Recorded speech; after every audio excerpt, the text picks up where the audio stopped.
혹시 잠들기 전에 멜라토닌 드시나요? 65세 이상 10분 중 8분이 모르고 계신 사실이 하나 있습니다. 천연 수면제라고 알려진 그 멜라토닌, 1년 이상 드시면 심장에 큰 문제가 생길 수 있다는 연구 결과가 나왔습니다. 오늘 이 방송 끝까지 들으시면 안전하게 잠드는 법과 멜라토닌의 진실을 정확하게 아시게 됩니다. 안녕하세요. 백세마을 촌장입니다. 요즘 밤에 잠 잘 주무세요? 아마 많은 분들이 고개를 저으실 겁니다. 밤 11시에 누웠는데 새벽 2시까지 뒤척이시는 분, 한두 시간마다 깨시는 분, 새벽 4시에 눈이 떠져서 그냥 일어나시는 분, 이런 경험 있으시죠? 건강보험심사평가원 자료를 보니까요. 지난해 불면증으로 병원 찾은 분이 130만 명이 넘었습니다. 우리 동네만 봐도 10분 중 7분이 잠 때문에 고생하신다는 얘기입니다. 그래서 많은 분들이 찾으시는 게 있습니다. 바로 멜라토닌이죠. 약국 가면 천연 수면제라고 광고하고 미국에서는 마트에서도 파니까 안전하다고 생각하시는 분들이 많습니다. 실제로 멜라토닌 시장 규모가 매년 커지고 있습니다. 2019년에 65억 원이었던 게 지금은 113억 원까지 늘어났어요. 그런데 말이죠. 최근에 충격적인 연구 결과가 나왔습니다. 미국 심장협회가 올해 11월에 발표한 연구인데요. 뉴욕 주립대학교 다운스테이트 메디컬 센터 연구팀이 만성 불면증 환자 13만 명을 5년 동안 추적했습니다. 그 결과가 어땠냐면요. 멜라토닌을 1년 이상 꾸준히 드신 분들이 그렇지 않은 분들보다 심장에 문제가 생길 확률이 거의 2배나 높았습니다. 숫자로 보면 더 확실합니다. 멜라토닌 장기 복용하신 분 100명 중 5분이 신부전 진단을 받았어요. 안 드신 분들은 100명 중 3분이었고요. 더 놀라운 건 입원율입니다. 멜라토닌 오래 드신 분들은 심장 문제로 병원에 입원할 확률이 19%였어요. 안 드신 분들은 6.6%였습니다. 거의 3배 차이입니다. 잠깐 지금부터가 진짜 중요한데요. 이 연구를 진행한 나디 박사가 이렇게 말했습니다. 멜라토닌이 일반적으로 매우 안전한 보충제로 여겨지기 때문에 이런 결과가 나올 거라고 예상하지 못했습니다. 천연 성분이라고 처방전 없이 살 수 있다고 해서 무조건 안전한 게 아니라는 겁니다. 그렇다면 우리는 어떻게 해야 할까요? 불면증은 계속 괴롭고 멜라토닌은 위험하다면 대체 어떤 방법이 있을까요? 자, 이제부터 제가 말씀드리는 거 집중해서 들으세요. 첫 번째로 오늘 당장 하실 수 있는 것부터 알려드리겠습니다. 아침에 일어나서 제일 먼저 하실 일이 있습니다. 창문을 활짝 여세요. 그리고 햇빛을 15분만 쬐시면 됩니다. 에이, 그게 뭐가 대수냐 하실 수 있는데요. 서울대학교 의과대학 정신건강의학과 연구팀이 2024년에 발표한 논문을 보면요. 아침 햇빛을 15분 이상 쬐는 60대 이상 어르신들이 그렇지 않은 분들보다 밤에 잠드는 시간이 평균 30분 빨라졌습니다. 왜 그럴까요? 우리 몸은 원래 아침에 햇빛을 받으면 지금이 낮이구나 하고 인식합니다. 그러면 우리 몸속에서 자연스럽게 멜라토닌이 멈춥니다. 그리고 14시간에서 16시간 후에 다시 멜라토닌이 나오기 시작하는 거예요. 아침 7시에 햇빛 보시면 저녁 9시부터 11시 사이에 자연스럽게 졸리기 시작하는 겁니다. 이게 우리 몸의 정상적인 리듬입니다. 여기서 중요한 포인트가 하나 있습니다. 창문 너머로 보시면 안 됩니다. 유리가 햇빛의 중요한 성분을 막아버리거든요. 창문을 열거나 밖에 나가서 직접 햇빛을 받으셔야 합니다. 그럼 날씨 안 좋은 날은 어떡하냐고요? 흐린 날도 괜찮습니다. 구름 사이로 나오는 빛만으로도 충분해요. 비 오는 날도 창가에 서 계시면 효과 있습니다. 이거 하나만 기억하세요. 아침 7시에서 9시 사이 창문 열고 15분. 돈 한 푼 안 들고 집에서 편하게 하실 수 있습니다. 두 번째로 일주일 안에 습관 들이실 것 말씀드리겠습니다. 저녁 8시 이후에는 방 조명을 바꾸세요. 형광등 같은 밝은 불은 끄시고 침대 옆 스탠드나 간접 조명만 켜세요.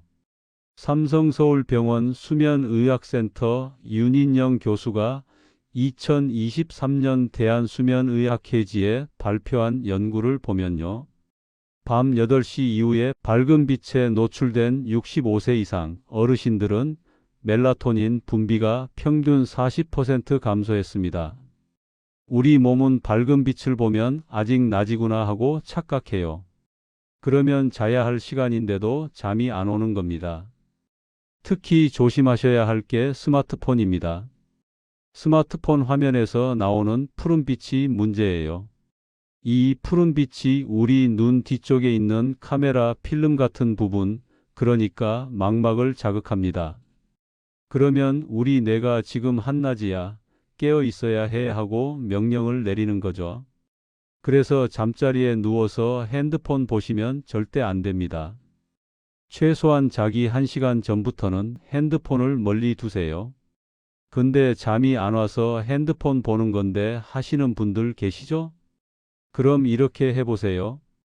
핸드폰 설정에 가서 야간 모드나 블루라이트 차단 기능을 켜세요. 화면이 노랗게 변하는데 그게 푸른빛을 줄여주는 겁니다. 하지만 가장 좋은 건 아예 안 보시는 겁니다. 대신 잠자리에서 책을 읽으시거나 라디오를 들으시거나 가벼운 스트레칭을 하세요. 한 가지 더 말씀드릴게요. 저녁 식사 후에 가벼운 산책을 하세요. 20분에서 30분이면 충분합니다. 고려대학교 안암병원 신경과 신원철 교수 연구팀이 2022년 발표한 논문에 따르면요. 저녁 식사 후 30분 걷기를 한 달간 실천한 60대 이상 어르신들의 수면의 질이 평균 35% 좋아졌습니다. 걷기가 우리 몸의 체온을 적당히 올려줍니다. 그러면 1시간에서 2시간 후에 체온이 서서히 내려가면서 자연스럽게 잠이 오는 거예요. 운동이라고 해서 너무 격하게 하시면 안 됩니다. 땀 뻘뻘 흘리면서 운동하시면 오히려 잠이 안 와요. 동네 한 바퀴 천천히 걷는 정도면 딱 좋습니다. 세 번째로 한 달 후에 확인하실 것 말씀드리겠습니다. 잠자는 환경을 점검하세요. 방 온도는 18도에서 20도 사이가 가장 좋습니다. 너무 덥거나 추우면 자다가 깹니다. 침대 매트리스도 중요해요.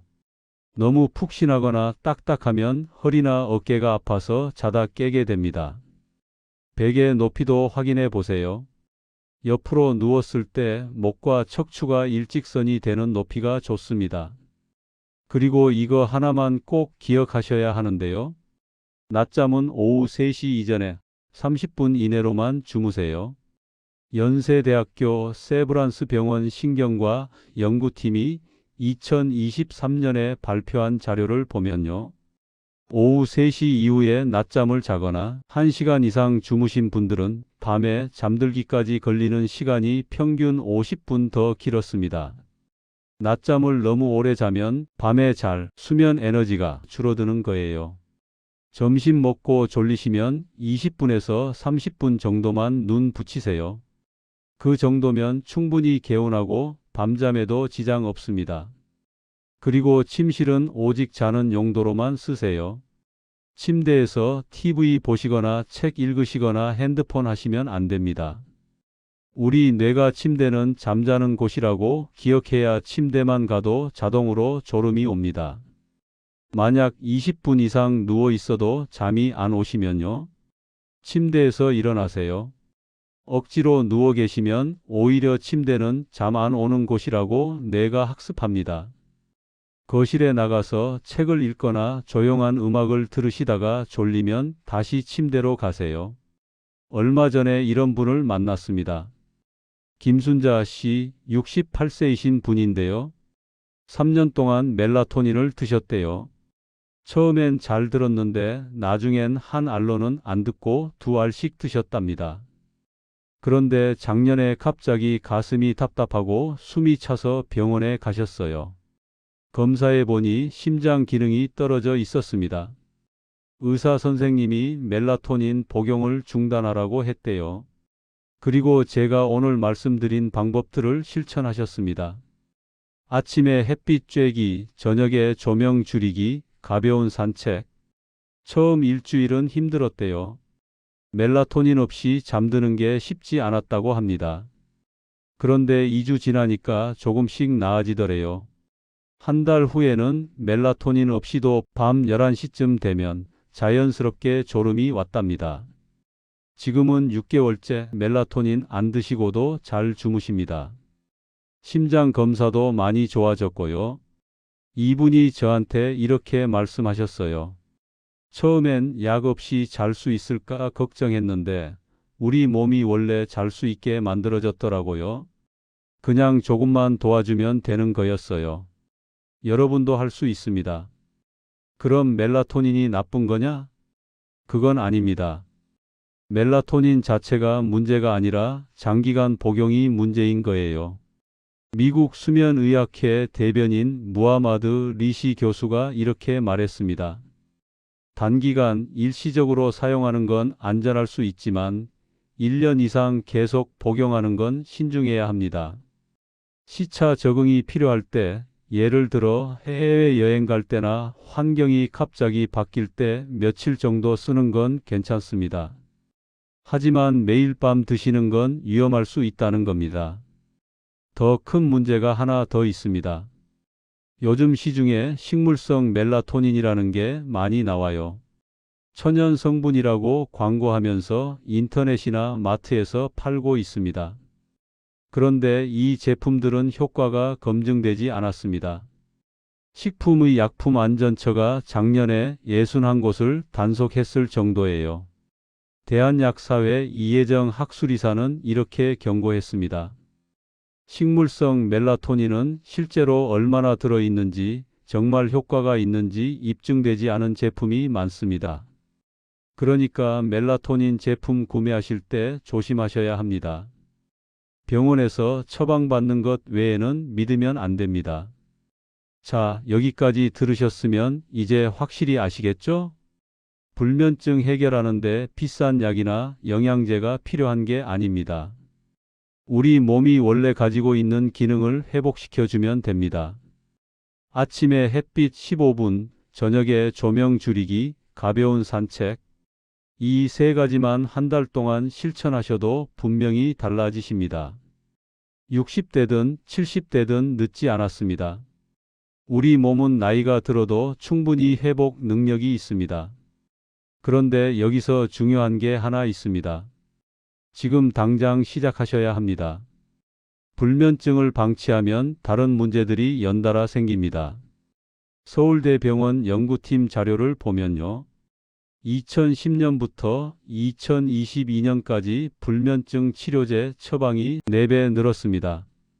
1,050만 건에서 4,240만 건으로요. 그만큼 많은 분들이 고생하고 계신다는 겁니다. 잠을 제대로 못 자면 낮에 피곤하시죠. 그러면 활동량이 줄고 근육이 빠지고 낙상 위험도 커집니다. 기억력도 나빠지고 당뇨나 고혈압 같은 만성질환도 악화됩니다. 하루 늦을수록 회복이 더딥니다. 오늘 저녁부터 바로 시작하세요. 오늘 말씀드린 거 3가지만 기억하시면 됩니다. 첫째, 아침 7시에서 9시 사이 햇빛 15분. 둘째, 저녁 8시 이후 밝은 조명 끄고 스마트폰 멀리하기. 셋째, 저녁 식사 후 가벼운 산책 30분. 건강한 수면은 건강한 삶의 시작입니다. 오늘 당장 한 가지만 시작하셔도 한 달 뒤엔 분명히 달라지실 겁니다.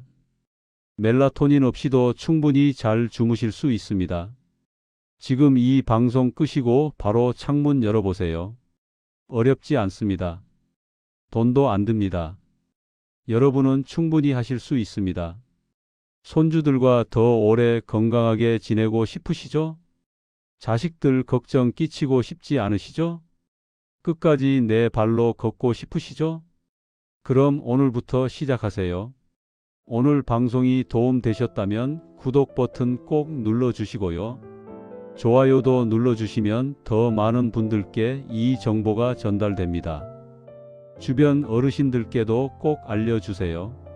자녀분들도 부모님께 이 방송 보내드리시면 좋겠습니다.